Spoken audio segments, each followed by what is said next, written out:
In the third ਪੌੜੀ of ਸ਼੍ਰੀ ਜਪਜੀ ਸਾਹਿਬ, ਤੀਸਰੀ ਪੌੜੀ ਦੇ ਵਿੱਚ ਗੁਰੂ ਨਾਨਕ ਪਾਤਸ਼ਾਹ ਗੱਲ ਕਰਦੇ ਨੇ ਉਹਨਾਂ ਦੀ ਜਿਹੜੇ ਆਪਣੀ ਜੀਵਨ ਦੇ ਵਿੱਚ, ਆਪਣੀ ਲਾਈਫ ਦੇ ਵਿੱਚ those who internalise and implement that divine will, divine hukam, ਜਿਹੜੇ ਰੱਬੀ ਹੁਕਮ ਨੂੰ ਗਾਉਂਦੇ ਨੇ। ਰੱਬੀ ਹੁਕਮ ਨੂੰ ਗਾਉਣ ਦਾ ਮਤਲਬ ਸਿਰਫ ਇਹ ਨਹੀਂ ਕਿ ਬਾਹਰੋਂ ਵਾਜੇ ਢੋਲਕੀ ਲੈ ਕੇ ਕਿਸੇ ਟਿਊਨ ਦੇ ਵਿੱਚ ਗਾਉਣਾ। It's not about outer singing in some kind of melody with some kind of musical instruments. ਗਾਉਣਾ ਹੁੰਦਾ ਆ what's happening within you, ਅੰਦਰ ਕੀ ਦ੍ਰਿੜ ਕੀਤਾ ਜਾ ਰਿਹਾ, ਅੰਦਰ ਕਿਸ ਚੀਜ਼ ਨੂੰ ਐਕਸਰਸਾਈਜ਼ ਕੀਤਾ ਜਾ ਰਿਹਾ, ਕਿਸ ਚੀਜ਼ ਨੂੰ ਇੰਟਰਨਲਾਈਜ਼ ਕੀਤਾ ਜਾ ਰਿਹਾ। ਤਾਂ ਗੁਰੂ ਨਾਨਕ ਸਾਹਿਬ ਇਸ ਪੌੜੀ ਦੇ ਵਿੱਚ ਉਹਨਾਂ ਦੀ ਗੱਲ ਕਰਦੇ ਨੇ ਜਿਹੜੇ ਦ੍ਰਿੜ ਕਰ ਰਹੇ ਨੇ ਰੱਬੀ ਹੁਕਮ ਨੂੰ, ਗਾ ਰਹੇ ਨੇ, ਦ੍ਰਿੜ ਕਰ ਰਹੇ ਨੇ, ਆਪਣੇ ਅੰਦਰ ਵਸਾ ਰਹੇ ਨੇ, ਮੰਨ ਰਹੇ ਨੇ। ਬਹੁਤ ਸਾਰੇ ਅਸੀਂ ਟਰਮਸ ਯੂਜ਼ ਕਰਕੇ ਇਸ ਨੂੰ ਅੰਡਰਸਟੈਂਡ ਕਰ ਸਕਦੇ ਹਾਂ। ਤਾਂ ਗੁਰੂ ਨਾਨਕ ਫਰਮਾਨ ਕਰਦੇ ਨੇ, ਗਾਵੇ ਕੋ ਤਾਣ ਹੋਵੇ ਕਿਸੈ ਤਾਣ। Those who implement and internalize that divine ਹੁਕਮ, ਜਿਹੜੇ ਉਸ ਪਰਮਾਤਮਾ ਦੇ ਹੁਕਮ ਨੂੰ ਗਾਉਂਦੇ ਨੇ, ਮੰਨਦੇ ਨੇ, ਦ੍ਰਿੜ ਕਰਦੇ ਨੇ, ਉਹ ਉਸ ਦੇ ਤਾਣ, ਉਸ ਦੀ ਤਾਕਤ ਨੂੰ ਆਪਣੇ ਜੀਵਨ ਦੇ ਵਿੱਚ ਹਰ ਜਗ੍ਹਾ ਮਹਿਸੂਸ ਕਰਦੇ ਨੇ। ਉਹਨਾਂ ਨੂੰ ਉਹ ਤਾਣ ਉਹਨਾਂ ਦੇ ਜੀਵਨ ਵਿੱਚ ਆਉਂਦਾ ਆ, ਹੁੰਦਾ ਆ। They find that strength which comes from that divine ਹੁਕਮ, that divine voice of your conscience. When you follow it, that strength come into you. ਉਹ ਜਿਹੜੀ ਤਾਕਤ ਹੈ, ਉਹ ਤਾਣ ਤੁਹਾਡੀ ਜ਼ਿੰਦਗੀ ਦੇ ਵਿੱਚ ਉਸ ਵੇਲੇ ਨਜ਼ਰ ਆਉਣ ਲੱਗ ਜਾਂਦਾ। ਗਾਵੇ ਕੋ ਦਾਤ ਜਾਣੇ ਨੀਸਾਨ, ਜਿਹੜੇ ਹੁਕਮ ਨੂੰ ਗਾਉਂਦੇ ਨੇ, those who internalise that divine voice of conscience, heed to that divine hukam, ਜਿਹੜੇ ਰੱਬੀ ਹੁਕਮ ਨੂੰ ਮੰਨਦੇ ਨੇ, ਦ੍ਰਿੜ ਕਰਦੇ ਨੇ। ਉਸ ਹੁਕਮ ਦੇ ਵਿੱਚੋਂ ਮਿਲਣ ਵਾਲੀਆਂ ਦਾਤਾਂ, ਉਹ ਗੁਣਾਂ ਨੂੰ ਨਿਸ਼ਾਨੀ ਜਾਣਦੇ ਨੇ ਕਿ that they are on the right track. Like if you are finding that you are on a positive transformation and there are virtues coming into you, benevolence, sharing, caring and kindness is coming to you, ਉਹ ਰੱਬੀ ਗੁਣ, these divine virtues are the signs that you are on the right path। ਇਹ ਨਿਸ਼ਾਨੀ ਹੈ। ਜੇ ਤੁਹਾਡੇ ਅੰਦਰ ਦਇਆ ਆ ਰਹੀ ਹੈ, ਖਿਮਾ ਕਰਨਾ ਆ ਰਿਹਾ, ਸਹਿਨਸ਼ੀਲਤਾ ਆ ਰਹੀ ਹੈ, ਤਾਂ ਤੁਸੀਂ ਉਸ ਰਾਹ 'ਤੇ ਹੋ, ਸਚਿਆਰ ਹੋਣ ਵਾਲੀ ਰਾਹ 'ਤੇ। ਗਾਵੇ ਕੋ, ਜਿਹੜੇ ਦ੍ਰਿੜ ਕਰਦੇ ਨੇ ਰੱਬੀ ਹੁਕਮ ਨੂੰ, ਉਹਨਾਂ ਨੂੰ ਇਹ ਦਾਤਾਂ ਮਿਲਦੀਆਂ ਰੱਬੀ ਗੁਣਾਂ ਦੀਆਂ। ਦੇ are blessed with the divine virtues and then they know that this is the sign that they are on the right track. Otherwise, if I am encountering hatred and envy and jealousy within me, that I am certainly on the wrong track. ਜੇ ਮੇਰੇ ਅੰਦਰ ਨਫ਼ਰਤ, ਈਰਖਾ, ਦਵੇਸ਼ ਹੈ, I am living in regrets and complaints, then I am on the wrong path। ਫਿਰ ਮੈਂ ਗਲਤ ਰਾਹ 'ਤੇ ਹਾਂ। ਤਾਂ ਉਹਨਾਂ ਨੂੰ ਪਤਾ ਲੱਗ ਗਿਆ ਕਿ ਉਹ ਸਹੀ ਰਾਹ 'ਤੇ ਨੇ, ਨਿਸ਼ਾਨੀ ਉਹਨਾਂ ਨੂੰ ਮਿਲ ਰਹੀ ਹੈ ਨਾਲੋਂ ਨਾਲ, ਜਿਹੜੀਆਂ ਦਾਤਾਂ। When you live in that divine will, you are blessed with those divine virtues which are the signs that you are on the right path of transformation। ਉਹ ਦਾਤ ਜਦੋਂ ਮਿਲਦੀ ਹੈ ਰੱਬੀ ਹੁਕਮ ਨੂੰ ਦ੍ਰਿੜ ਕਰਨ ਦੇ ਨਾਲ, ਗਾਉਣ ਦੇ ਨਾਲ, ਤੇ ਫਿਰ ਤੁਸੀਂ ਜਾਣ ਜਾਂਦੇ ਹੋ, ਨਿਸ਼ਾਨੀਆਂ ਮਿਲ ਜਾਂਦੀਆਂ ਕਿ ਤੁਸੀਂ ਸਹੀ ਰਾਹ 'ਤੇ ਹੋ, ਸਚਿਆਰ ਹੋਣ ਵਾਲੇ ਰਾਹ 'ਤੇ ਹੋ। ਗਾਵੇ ਕੋ ਗੁਣ ਵਡਿਆਈਆਂ ਚਾਰ। ਚਾਰ ਹੁੰਦਾ ਸੁੰਦਰਤਾ, ਬਿਊਟੀ। ਸੋ ਜਿਹੜੇ ਰੱਬੀ ਹੁਕਮ ਨੂੰ ਗਾ ਰਹੇ ਨੇ, those who are internalising that divine will, divine hukam, ਉਹ ਉਹਨਾਂ ਗੁਣਾਂ ਨੂੰ, those divine virtues which they have got firm by following that divine hukam, ਜਿਹੜੇ ਉਹਨਾਂ ਨੂੰ ਗੁਣ ਮਿਲੇ ਨੇ, ਰੱਬੀ ਗੁਣ, ਕਾਈਂਡਨੈਸ, ਬਿਨਵਲੈਂਸ, ਕੰਪੈਸ਼ਨ, ਦਇਆ, ਖਿਮਾ। ਇਹ ਜਿਹੜੇ ਗੁਣ ਜਦੋਂ ਲਾਈਫ 'ਚ ਆਉਂਦੇ ਨੇ, ਤਾਂ ਉਹ ਇਹਨਾਂ ਦੀਆਂ ਵਡਿਆਈਆਂ ਦੇ ਨਾਲ ਉਹ ਅੰਦਰੋਂ ਸੋਹਣੇ ਹੁੰਦੇ ਜਾਂਦੇ। ਜਿਹੜੀ ਗੁਣਾਂ ਦੀ ਵਡਿਆਈ ਹੈ, the glory of that, the grace of that those divine virtues, it makes you beautiful within when you internalize that divine will। ਜਦੋਂ ਤੁਸੀਂ ਰੱਬੀ ਹੁਕਮ ਨੂੰ ਮੰਨਣਾ ਸ਼ੁਰੂ ਕਰਦੇ ਹੋ, ਕੰਟੈਂਟਮੈਂਟ, ਸੰਤੋਖ ਅੰਦਰ ਆਉਂਦਾ ਹੈ।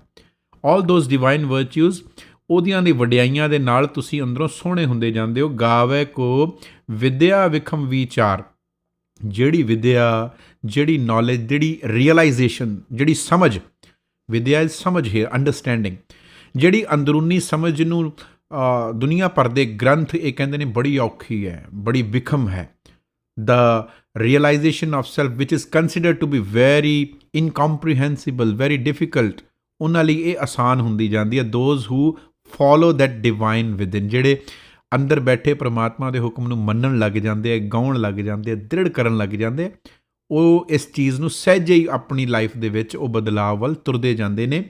ਗਾਵੇ ਕੋ ਸਾਜ ਕਰੇ ਤਨ ਖੇ, ਜਿਹੜੇ ਗਾਉਂਦੇ ਨੇ ਰੱਬੀ ਹੁਕਮ ਨੂੰ, ਜਿਹੜੇ ਉਸ ਪ੍ਰਮਾਤਮਾ ਦੇ ਹੁਕਮ ਨੂੰ ਮੰਨਣਾ ਸ਼ੁਰੂ ਕਰ ਦਿੰਦੇ, those who start heeding to the divine will, divine hukam, what happens, they create a beautiful self within. ਉਹ ਆਪਣੇ ਅੰਦਰ ਇੱਕ ਨਵਾਂ ਜੀਵਨ ਤਰਾਸ਼ਦੇ ਨੇ, ਸਾਜਦੇ ਨੇ, ਕ੍ਰੀਏਟ ਕਰਦੇ ਨੇ ਆਪਣੇ ਅੰਦਰੋਂ ਨਵਾਂ ਤਨਖੇ। ਅਤੇ ਜਿਹੜਾ ਪਿਛਲਾ ਆ, ਜਿਹੜਾ ਪੁਰਾਣਾ ਸੁਭਾਅ ਆ ਅੰਦਰ, ਸ਼ਿਕਾਇਤਾਂ ਵਾਲਾ, ਰੋਣ ਧੋਣ ਵਾਲਾ, ਈਰਖਾ ਵਾਲਾ, ਨਫ਼ਰਤ ਵਾਲਾ, ਆਲ ਦੋਜ਼ ਵਾਈਸਿਸ ਵਿਦਿਨ, ਜਿਹੜਾ ਉਹ ਪਹਿਲਾਂ ਜਿਹੜੀ ਸ਼ੇਪ ਅੰਦਰ ਸੀ ਉਸ ਨੂੰ ਡਿਸਟਰੋਏ ਕਰਕੇ they create a newer and better version of themselves. ਉਹ ਆਪਣੇ ਅੰਦਰ ਆਪਣਾ ਚੰਗਾ ਇੱਕ ਨਵੀਂ ਸਾਜਣਾ ਘਾੜਤ ਕਰਦੇ ਨੇ। ਅਤੇ ਸਤਿਗੁਰੂ ਜੀ ਕਹਿੰਦੇ ਨੇ ਜਿਹੜੇ ਗਾਉਂਦੇ ਨੇ, ਜਿਹੜੇ ਹੁਕਮ ਨੂੰ ਗਾ ਰਹੇ ਨੇ, ਗਾਵੇ ਕੋ ਜੀ ਲੈ ਫਿਰਦੇ, ਉਹ ਰੱਬੀ ਹੁਕਮ ਨੂੰ ਗਾਉਣ ਵਾਲੇ, ਪਰਮਾਤਮਾ ਦੇ ਹੁਕਮ ਨੂੰ ਮੰਨਣ ਵਾਲੇ, those who Heed that divine ਹੁਕਮ ਫਰੋਮ ਵਿਦਿਨ, ਜਿਹੜਾ ਅੰਦਰੋਂ ਸਦਾ ਮਿਲ ਰਿਹਾ ਆ,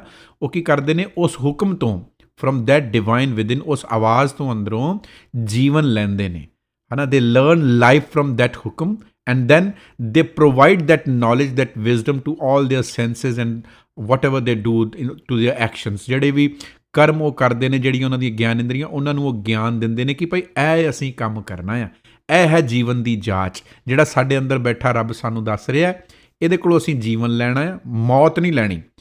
ਸਾਡਾ ਝੂਠਾ ਮਨ, ਵਿਕਾਰੀ ਮਨ, ਕੂੜਿਆਰ ਮਨ ਜਿਹੜਾ ਸੀ, the mind, the corrupt mind, ਕੂੜਿਆਰ ਜਿਹਨੂੰ ਕਿਹਾ ਸੀ ਪਹਿਲੀ ਪੌੜੀ ਦੇ ਵਿੱਚ, ਉਹ ਕੀ ਕਰ ਰਿਹਾ ਸੀ, ਸਾਨੂੰ ਮੌਤ ਲੈ ਕੇ ਆ ਰਿਹਾ ਸੀ।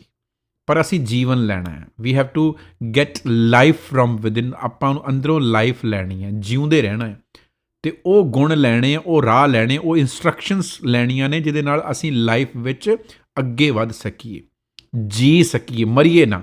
ਵੀ die in hatred, we die in greed, we are dying in vices. So ਜਿਹੜਾ ਰੱਬੀ ਹੁਕਮ ਨੂੰ ਗਾਉਂਦਾ ਆ, ਜਿਹੜਾ ਪਰਮਾਤਮਾ ਦੇ ਹੁਕਮ ਨੂੰ ਆਪਣੇ ਹਿਰਦੇ 'ਚ ਧਾਰਨ ਕਰਦਾ ਆ, one who internalises that divine will from within, ਉਹਦੇ 'ਚ ਉਹ ਕੀ ਕਰਦਾ, ਉਹ ਲਾਈਫ ਲੈਂਦਾ ਹੈ and it gives to all senses and all consciousness ਜਿਹੜੀ ਹੈਗੀ ਹੈ, ਉਹਨੂੰ ਸਾਰੀ ਨੂੰ ਉਹ ਜਿਹੜਾ ਗਿਆਨ ਹੈ ਜੀਵਨ ਦਾ ਉਹ ਦਿੰਦਾ ਆ। ਗਾਵੇ ਕੋ ਜਾਪੈ ਦਿਸੈ ਦੂਰ, ਜਿਹਨੂੰ ਦੂਰ ਦੇਖ ਰਹੇ ਸੀ ਪਹਿਲਾਂ, ਜਿਹੜਾ ਰੱਬ ਸਾਨੂੰ ਦੂਰ ਦਿਖਾਈ ਦੇ ਰਿਹਾ ਸੀ, ਦ ਗੋਡ ਔਰ ਦ ਲਾਰਡ ਔਰ ਦ ਆਲਮਾਈਟੀ, ਜਿਹੜਾ ਸਾਨੂੰ which was appearing far and far away, sitting somewhere in the skies, ਉਹਨੂੰ ਜਾਪੈ ਮੀਨਸ ਰੀਅਲਾਈਜ਼ ਕਰ ਲਿਆ, ਜਾਣ ਲਿਆ, ਉਹਨੂੰ ਜਾਣ ਲਿਆ, ਜਿਹਨੂੰ ਦੂਰ ਸਮਝੇ ਬੈਠੇ ਸੀ। ਕਦੋਂ ਜਾਣ ਲਿਆ? ਗਾਵੇ, ਜਦੋਂ ਉਹਨਾਂ ਨੇ ਰੱਬੀ ਹੁਕਮ ਨੂੰ ਗਾਇਆ। When we listen to that divine voice within, ਜਿਹੜੀ ਸਾਡੇ ਅੰਦਰ ਪਰਮਾਤਮਾ ਦੀ ਆਵਾਜ਼, ਜਦੋਂ ਅਸੀਂ ਉਸ ਨੂੰ ਸੁਣਦੇ ਹਾਂ, ਉਸ ਨੂੰ ਮੰਨਦੇ ਹਾਂ, ਅਤੇ ਪਤਾ ਲੱਗਦਾ ਉਹ ਤਾਂ ਅੰਦਰ ਹੀ ਹੈ, ਅੰਦਰ ਉਹਦੀ ਰੀਅਲਾਈਜ਼ੇਸ਼ਨ ਹੋ ਗਈ, ਜਾਣ ਲਿਆ ਉਸ ਨੂੰ, ਜਾਪੈ, ਉਹਨੂੰ ਜਾਣ ਲਿਆ ਜਿਹਨੂੰ ਦੂਰ ਸਮਝਿਆ ਸੀ। ਗਾਵੇ ਕੋ ਵੇਖੈ ਹਾਦਰਾ ਹਦੂਰ, ਕਿਵੇਂ ਜਾਣਿਆ? ਰੱਬੀ ਹੁਕਮ ਨੂੰ ਗਾ ਕੇ, ਸਮਝ ਕੇ, ਦ੍ਰਿੜ ਕਰਕੇ, ਆਪਣੀ ਲਾਈਫ ਵਿੱਚ ਉਤਾਰ ਕੇ, implementing that divine wisdom which is coming from within, ਜਿਹੜਾ ਸਾਡੇ ਅੰਦਰ ਰੱਬ ਬੈਠਾ, ਉਹ ਆਵਾਜ਼ ਦੇ ਕੇ ਰੋਜ਼ ਸਾਨੂੰ ਸਮਝਾ ਰਿਹਾ, ਹਰ ਵਕਤ ਸਾਨੂੰ ਸਮਝਾ ਰਿਹਾ, ਉਹ ਹੁਕਮ, ਉਸ ਹੁਕਮ ਨੂੰ ਦ੍ਰਿੜ ਕਰਕੇ, ਇੰਟਰਨਲਾਈਜ਼ ਕਰਕੇ, ਹੀਡ ਕਰਕੇ, ਵਟ ਹੈਪਨਡ ਕਿ ਵੀ ਰੀਅਲਾਈਜ਼ ਦੈਟ ਉਹ ਤਾਂ ਹਾਜ਼ਰਾ ਹਜ਼ੂਰ ਹੈ, it's always present, always with me, everywhere, ਹਰ ਜਗ੍ਹਾ ਮੇਰੇ ਨਾਲ ਹੈ ਉਹ ਪਰਮਾਤਮਾ, ਦੂਰ ਤੇ ਹੈ ਹੀ ਨਹੀਂ। ਰੀਅਲਾਈਜ਼ ਕਰ ਲਿਆ ਨਾ ਕਿ ਅੰਦਰ ਬੋਲ ਰਿਹਾ ਮੇਰੇ, there is no need to worry, there is no need to like I can hide something from someone. तो ਉਹ ਪਰਮਾਤਮਾ ਹਰ ਵੇਲੇ ਮੇਰੇ ਨਾਲ ਹੈ। ਵੇਖਿਆ ਹਾਜ਼ਰਾ ਹਜ਼ੂਰ, ਉਹਨੇ ਹਾਜ਼ਰ ਜਾਣ ਲਿਆ ਹਰ ਵੇਲੇ, ਜਿਹੜਾ ਗਾ ਰਿਹਾ ਹੈ ਹੁਕਮ ਨੂੰ, ਜਿਹੜਾ ਹੁਕਮ ਨੂੰ ਦ੍ਰਿੜ ਕਰ ਰਿਹਾ ਆ। ਕਥਨਾ ਕਥੀ ਨਾ ਆਵੇ ਟੋਟ, ਹੁਣ ਇੱਥੇ ਉੱਪਰ ਸੀ ਗਾਉਣਾ, ਇੱਥੇ ਹੈਗਾ ਕਥਨਾ, ਕਹਿਣਾ। Both words are used for the same meaning, ਦੋਨੋਂ ਜਿਹੜੇ ਲਫ਼ਜ਼ ਨੇ ਇੱਕੋ ਹੀ ਮੀਨਿੰਗ ਵਾਸਤੇ ਯੂਜ਼ ਕੀਤੇ ਗਏ ਨੇ। ਇੱਥੇ ਕਥਨਾ ਦਾ ਵੀ ਉਹੀ ਭਾਵ ਹੈ ਕਿ ਉਸ ਰੱਬ ਦੇ ਹੁਕਮ ਨੂੰ ਕਥਨਾ, ਉਸ ਨੂੰ ਕਹਿਣਾ, ਉਸ ਨੂੰ ਆਪਣੇ ਜੀਵਨ 'ਚ ਢਾਲਣਾ, ਉਸ ਨੂੰ ਐਕਸ਼ਨ ਵਿੱਚ ਲੈ ਕੇ ਆਉਣਾ, ਹੈ ਨਾ। ਅਸੀਂ ਕੁਝ ਸੋਚਦੇ ਹਾਂ, we think something and then we speak, ਤੋ ਅਸੀਂ ਆਪਣੇ ਵਿਚਾਰ ਨੂੰ, ਆਪਣੇ ਥਾਟ ਨੂੰ ਐਕਸ਼ਨ ਵਿੱਚ ਲੈ ਆਏ, ਹੈ ਨਾ।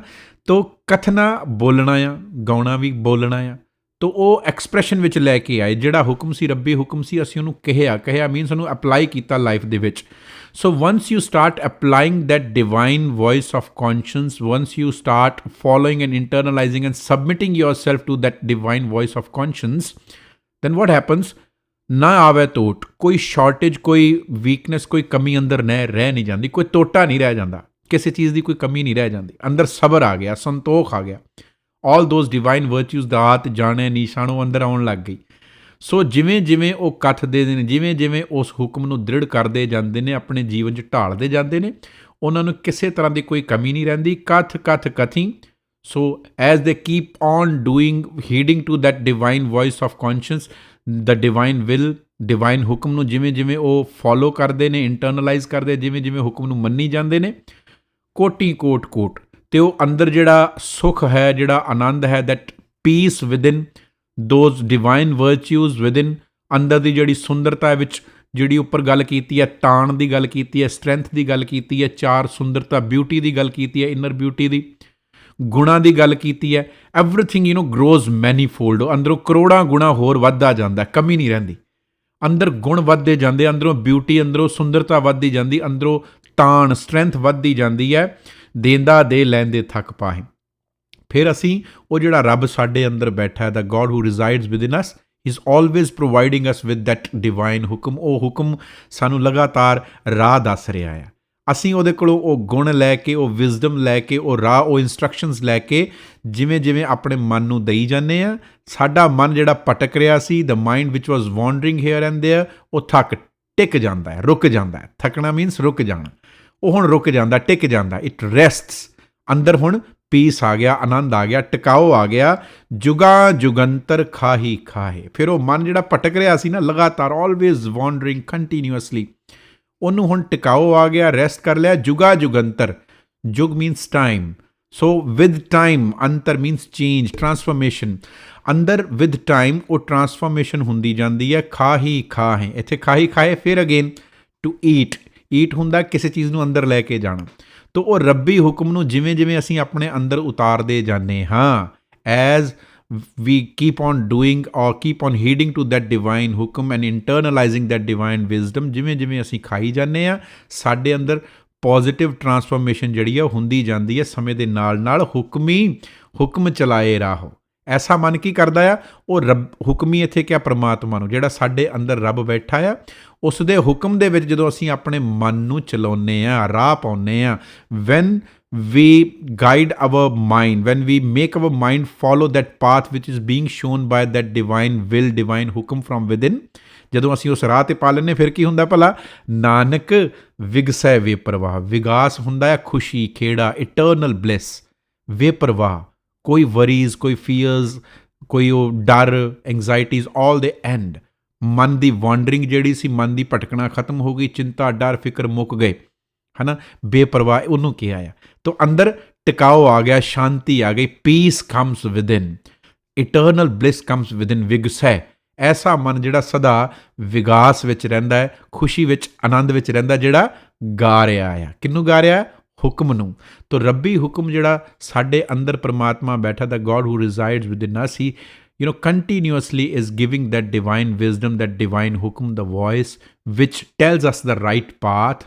ਕਿਸ ਉਸੇ 'ਚੋਂ ਸਟਰੈਂਥ ਲੈਣੀ ਹੈ, ਤਾਣ ਲੈਣਾ, ਉਸੇ 'ਚੋਂ ਬਿਊਟੀ, ਚਾਰ ਲੈਣਾ ਹੈ, ਆਚਰਣ ਸਿੱਖਣਾ ਹੈ, ਕੈਰੈਕਟਰ ਸਿੱਖਣਾ ਹੈ, ਉਸੇ ਦੇ ਨਾਲ ਸਾਡੇ ਅੰਦਰ ਗੁਣ, ਵਡਿਆਈਆਂ ਚਾਰ ਕਰਕੇ ਅਸੀਂ ਅੱਗੇ ਨੂੰ ਵਧਣਾ ਹੈ। ਤੋ ਇਹ ਸਾਰੀ ਇਸ ਪੌੜੀ ਦੇ ਵਿੱਚ ਗੁਰੂ ਜੀ ਸਾਨੂੰ ਦੱਸਦੇ ਕਿ ਹੁਕਮ ਨੂੰ ਮੰਨਣ ਦੇ ਨਾਲ ਕੀ ਕੁਝ ਹੁੰਦਾ ਹੈ। ਅੰਦਰ ਕੋਈ ਕਮੀ, ਕੋਈ ਟੋਟਾ ਰਹਿ ਨਹੀਂ ਜਾਂਦਾ, ਅਤੇ ਸਦਾ ਲਈ ਆਨੰਦ, ਨਾਨਕ ਵਿਗਸੈ ਵੇ ਪ੍ਰਵਾਹ।